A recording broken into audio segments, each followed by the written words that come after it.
Hello കൂട്ടുകാരെ, നമസ്കാരം. എല്ലാവരും സുഖമായിട്ടിരിക്കുന്നു എന്ന് വിചാരിക്കുന്നു. ഇന്ന് നമുക്കൊരു വെജിറ്റബിൾ പുലാവും ഒരു ബീഫ് ഫ്രൈയും ഒരു ബീഫ് വരട്ടിയത് ട്രൈ ചെയ്ത് നോക്കാം. ഓക്കെ,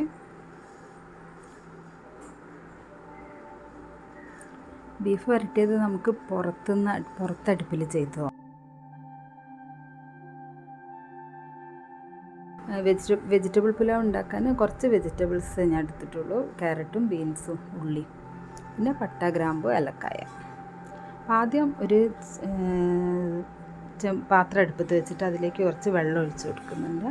അത് തിളച്ച് വരട്ടെ.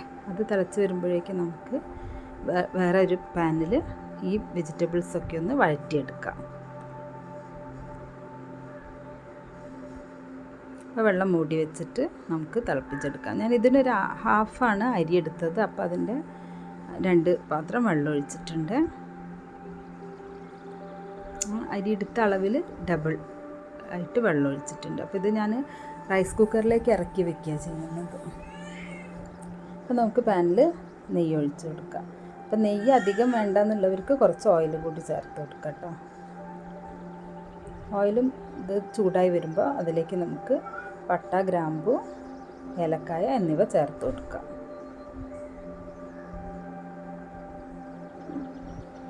ഇതൊന്ന് ചൂടായി വരട്ടെ.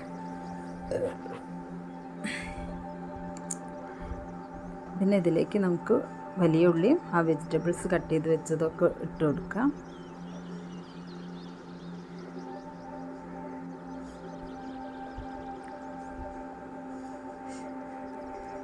ഉള്ളി നന്നായി ഒന്ന് വഴറ്റിയെടുക്കാം കേട്ടോ. അപ്പോൾ ഇത് ഒന്ന് പെട്ടെന്ന് വാടിക്കിട്ടാൽ നമുക്ക് അതിലേക്ക് കുറച്ച് ഉപ്പ് ചേർത്ത് കൊടുക്കാം.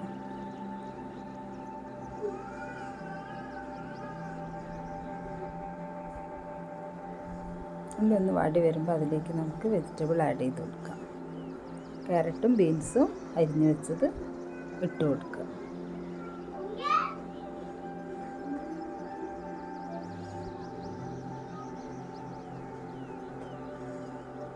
നന്നായിട്ടൊന്ന് വഴറ്റിയെടുക്കണം.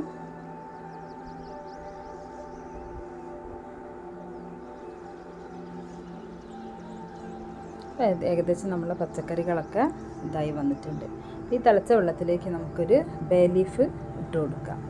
അപ്പോൾ അതിൻ്റെ ഒരു സ്മെല്ല് ഈ പുലാവിനൊരു ടേസ്റ്റ് ആയിരിക്കും. അരി കഴുകി ഊറ്റി വെച്ചത്. അരി കുറച്ച് നേരം പുതിർത്തി വെക്കണം. ഒരു അരമണിക്കൂർ ഒരു കാമണിക്കൂർ ഒന്ന് പുതിർത്തി വയ്ക്കുക. അപ്പോൾ അത് കഴുകി ഊറ്റി വെച്ചതാണ്. അത് ചേർത്ത് കൊടുക്കുക. അതിനുശേഷം അതിന് ആവശ്യമായ ഉപ്പും ചേർത്ത് നന്നായിട്ടൊന്ന് തിളച്ച് വരുമ്പോൾ അതിലേക്ക് നമുക്ക് നമ്മൾ ആദ്യം ഫ്രൈ ചെയ്ത് വെച്ച വെജിറ്റബിൾസ് ഇല്ലേ, അതും കൂടി ചേർത്തിട്ട് നന്നായിട്ടൊന്ന് മിക്സ് ചെയ്ത് കൊടുക്കാം. അപ്പോൾ കുറച്ച് മല്ലിയിലയും കൂടി ഇതിൻ്റെ കൂടെ വേണമെങ്കിൽ നമുക്ക് ചേർത്ത് കൊടുക്കാം കേട്ടോ. അപ്പോൾ മല്ലിയിലേൻ്റെ ഒരു ടേസ്റ്റ് നല്ലൊരു ഇതായിരിക്കുമല്ലോ അതിൽ. അത് നന്നായിട്ട് ഇളക്കി മൂടി വെച്ചിട്ട് അത് നമുക്ക് റൈസ് കുക്കറിലേക്ക് ഇറക്കി വയ്ക്കാം. അത് അവിടെ കിടന്ന് വേവുമ്പോഴേക്കും നമുക്ക് പുറത്തുനിന്ന് നമ്മൾ ബീഫിൻ്റെ പണി നോക്കാം.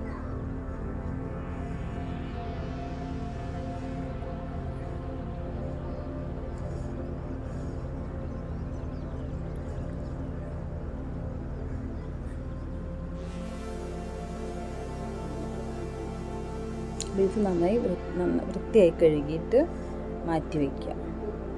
അതിനൊരു ചട്ടിയിലേക്ക്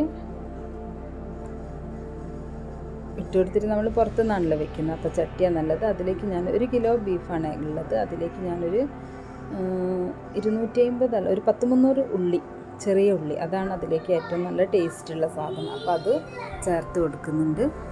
പിന്നെ അതിലേക്ക് വേണ്ട മസാലകളും ഒരു 4 ടേബിൾ സ്പൂൺ മുളക് പൊടി, പിന്നെ ഒരു 4 ടേബിൾ സ്പൂൺ മല്ലിപ്പൊടി, മഞ്ഞൾപ്പൊടിയും ചേർത്ത് നന്നായിട്ട് യോജിപ്പിച്ചെടുക്കുന്നത്.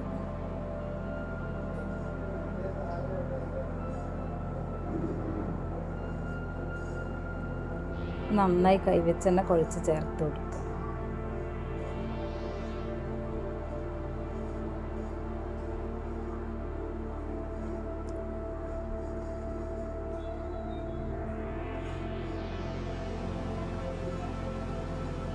കുറച്ച് വെള്ളം കൂടി ചേർത്ത് കൊടുക്കുക. അധികം വെള്ളം ചേർക്കണ്ട, കാരണം ബീഫിൽ നിന്ന് തന്നെ വെള്ളം വരും. നമ്മളൊന്ന് തിളച്ച് വരുമ്പോൾ പിന്നെ ആവശ്യമുണ്ടെങ്കിൽ നമുക്ക് കുറച്ച് തിളച്ച വെള്ളം ചേർത്ത് കൊടുത്താൽ മതി.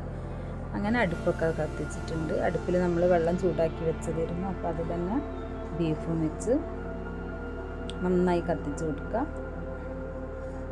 അതവിടെ കിടന്ന് വേവട്ടെ. ഒന്ന് ഇടയ്ക്കിടയ്ക്ക് ഒന്ന് ഇളക്കി കൊടുക്കണം.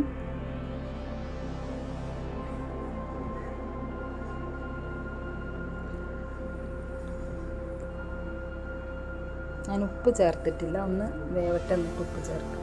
അതിലേക്ക് കുറച്ച് ഉലുവ ചേർത്ത് കൊടുക്കുന്നുണ്ട്. ഒന്ന് പെട്ടെന്ന് വെന്ത് കിട്ടുമെന്ന് പറയുന്നുണ്ട് ഉലുവ ചേർത്താൽ. അപ്പോൾ ഇത്തിരി ഉലുവയും കൂടി ചേർത്ത് കൊടുക്കാം. ഏകദേശം ഒരു പകുതി വേവൊക്കെ ആയിട്ടുണ്ടാവും. നമുക്കിതിലേക്ക് ആവശ്യത്തിനുള്ള ഉപ്പ് ചേർത്ത് കൊടുക്കാം.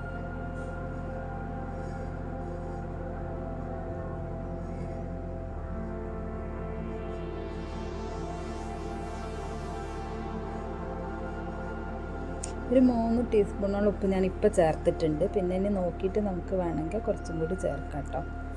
ഏകദേശം ബീഫൊക്കെ വെന്ത് റെഡി ആയിട്ടുണ്ട്. നമുക്കത് ഇറക്കി വയ്ക്കാം. എന്നിട്ട് ഇതിൽ തന്നെ നമുക്കതിനെ ഒന്ന് വരട്ടിയെടുക്കണം. അപ്പോൾ അതിന് ഞാനൊരു ഇരുമ്പ് ചീനച്ചട്ടിയാണ് അടുപ്പത്ത് വെച്ചിട്ടുള്ളത്. അതിലേക്ക് കുറച്ച് വെളിച്ചെണ്ണ ഒഴിച്ച് കൊടുക്കുക. നല്ല വെളിച്ചെണ്ണ തന്നെ ഉപയോഗിക്കുന്നതാണ് ഇത് ടേസ്റ്റ് ഉണ്ടാവുക ചെയ്യുമ്പോൾ.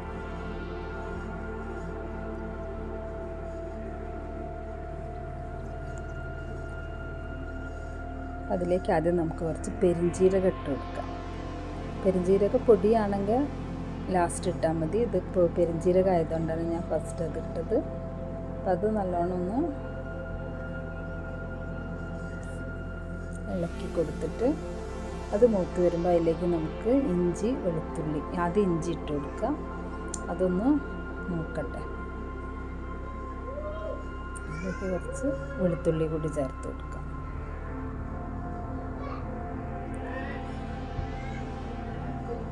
പച്ചമുളകും ചേർത്ത് നന്നായിട്ടൊന്ന് അതിനെ മൂപ്പിച്ചെടുക്കണേ.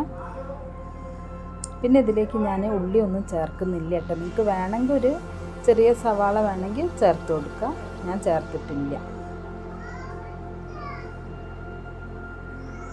കുറച്ച് കറിവേപ്പില കൂടി ചേർത്ത് കൊടുക്കാം. കറിവേപ്പിലയൊക്കെ എത്രത്തോളം ഇടുന്ന അത്രയും ടേസ്റ്റ് ആയിരിക്കും.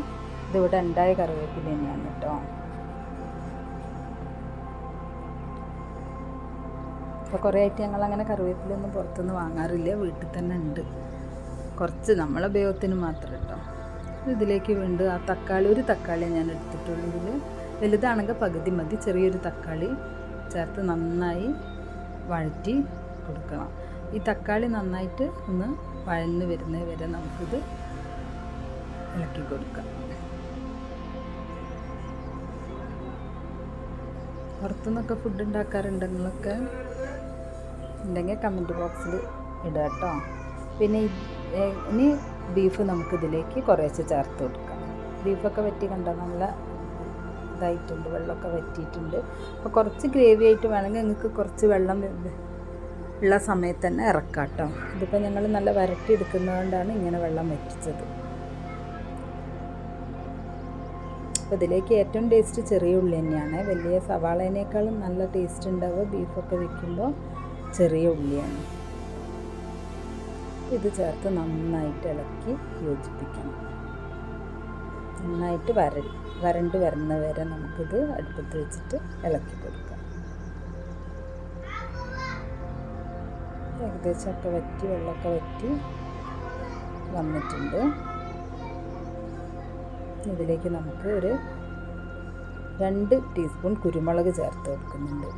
കുരുമുളക് വേണമെങ്കിൽ കുറച്ചും കൂടി ചേർക്കാം കേട്ടോ. ഞാൻ പിന്നെ ഇവിടെ എരിവ് കുറവാണ് വേണ്ട, അതുകൊണ്ട് 2 ഞാൻ ചേർത്തിട്ടുള്ളൂ.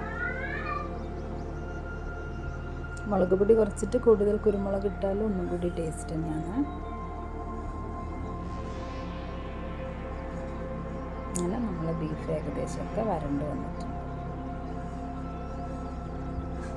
വെള്ളമൊക്കെ പോയി ഡ്രൈ ആയിട്ടുണ്ട് ബീഫ്. നെയ്ച്ചോറും റെഡി ആയിട്ടുണ്ട്. ഇന്നത്തെ നമ്മളെ റെസിപ്പി ഇവിടെ തയ്യാറായി കഴിഞ്ഞ്. നിങ്ങളെല്ലാവരും ഞങ്ങളെ ചാനൽ കാണുന്നുണ്ടെന്ന് വിചാരിക്കുന്നു കേട്ടോ. കാണുന്നവരൊന്നും അതിനെ സബ്സ്ക്രൈബ് ചെയ്യാനും മറക്കല്ലേ. ബെൽ ബട്ടൺ അമർത്തിയാൽ നമ്മളിടുന്ന വീഡിയോസ് അപ്പോൾ തന്നെ നിങ്ങൾക്ക് കിട്ടും. അപ്പോൾ അതും കൂടി ചെയ്തിട്ട് നമ്മളെ പ്രോത്സാഹിപ്പിക്കുക. എല്ലാവരും ചാനൽ കാണുക, സപ്പോർട്ട് ചെയ്യുക. ഒന്ന് നമ്മളെ ചാനൽ മറ്റുള്ളവർക്ക് ഷെയറും കൂടി ചെയ്ത് കൊടുക്കണം. അപ്പോൾ ഇതാ നമ്മളെ വെജിറ്റബിൾ പുലാവും ബീഫ് വരട്ടിയതും തയ്യാറായിട്ടുണ്ട് കേട്ടോ. ഇതിൽ തേങ്ങാക്കൊത്ത് വേണമെങ്കിൽ ഇടാം കേട്ടോ. ഞാൻ പിന്നെ നേരമില്ലാത്തത് കൊണ്ട് ഇട്ടിട്ടില്ല. തേങ്ങാക്കൊത്ത് ഇട്ടാൽ ബീഫിന് നല്ല ടേസ്റ്റ് ആയിരിക്കും. ആ തേങ്ങാക്കൊത്ത് കടിച്ച് തിന്നാൻ നല്ലൊരു രസമായിരിക്കും. അപ്പോൾ എല്ലാവരും നമ്മളെ ചാനൽ കാണാം. ഇത് മുന്തിരി അച്ചാറാണ്. മുന്തിരി അച്ചാറിൻ്റെ റെസിപ്പി ഞങ്ങൾ ഇടുന്നുണ്ട്. അപ്പോൾ എല്ലാവരും ചാനൽ കാണുക, നമ്മളെ പ്രോത്സാഹിപ്പിക്കുക. Thank you.